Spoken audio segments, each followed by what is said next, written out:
Book 2, page 194. The campsite was nestled between a few hills, and in the waning daylight, it was hard to make out the trail. I packed light as I did not intend to stay the night. Even with a small pack, I was thankful for the training I had been doing. Nila had started a small fire. I was grateful for the warmth on a cool autumn evening, but the lighting gave Nila's face almost a sinister look.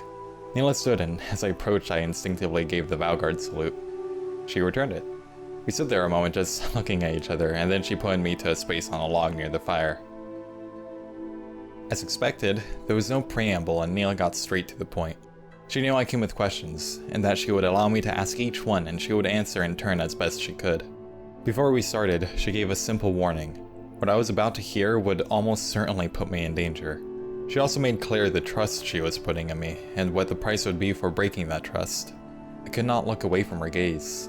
The fire was reflecting in her eyes, but I simply cannot explain it. It seemed like her eyes went alight and the fire grew in intensity and heat. All I could do was nod as a drop of sweat rolled down my face. My first question was, why did she have me reassigned? Her answer was simple. She felt that she had taught what was necessary to uncover the truth, and that by staying with her, I would only put myself in more danger. Next, I asked why she hated the Vowkeepers. She was surprised by this, and I can say it might have been the only time I've ever seen Nila surprised. As she went to answer, I watched the sadness and grief sweep over her face. She asked if I knew what the vow meant in the Vowkeeper name. I responded, as I had been taught hundreds of times, memorizing the various rules listed in the vow mandate. I went on about the resistance to temptation and a focus on purity. Her look of disappointment stings even now, many hours later. Nila went on to explain the original vow was about one thing. It was a promise to not corrupt one's soul. That corruption was said to come from the use of magic, specifically vital magic. The Vowkeepers believed that the power of vital magic would only lead to corruption, no matter the strength or purity of the user. Then she asked me if I knew of the Vowbreakers. I was unsure how to answer. The word itself was so taboo that I do not think I had ever uttered it before tonight. I only remember stories that were told by misbehaving adolescent boys talking about the treason and terror of truly corrupt men. She told me that anyone could break the vow, and that the use of magic was a choice we all had the right to make. Even though this did not answer the question I asked, I decided it was best to leave my original question unanswered for now.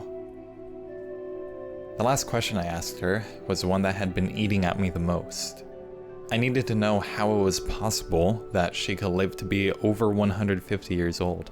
She paused just briefly and gave one final look. It felt like a last change before a point of no return. After that moment, she reached into her bag and produced a large brillstone. It was deep crimson with several markings. It gave off a faint glow and I could almost feel it resonating with power.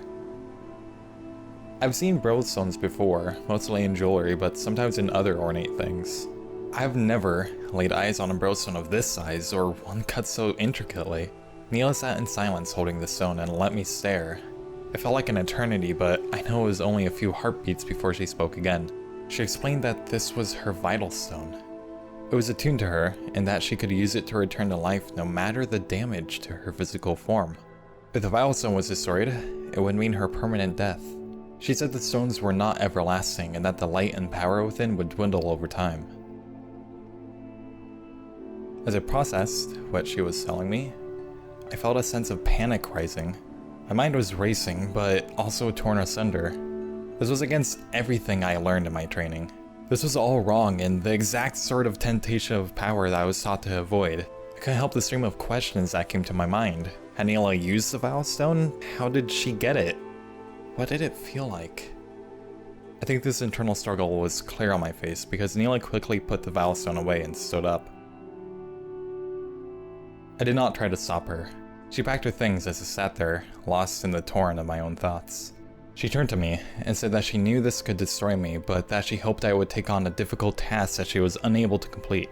At that point, her face grew taut with anger, and she said that vital stones do not lead to corruption, they lead to life. And there must be a very good reason why the Vowkeepers want to ensure they're never used. With what looked like a snap of her fingers, she extinguished the small campfire. I caught a glitter of metal on her hand. She left me sitting there in the dark. It felt like hours had passed, but as I saw the moon starting to rise, I knew I needed to get back to my quarters before I was found out. As I write this, dawn is breaking. I'm set to leave for Dust Bowl Hold. This all seems so wrong. Why would Nila want me to do this? Why would she abandon me in this task? Why do I even trust her when I barely know anything about her? I can hear my father's voice in my head telling me to grow up.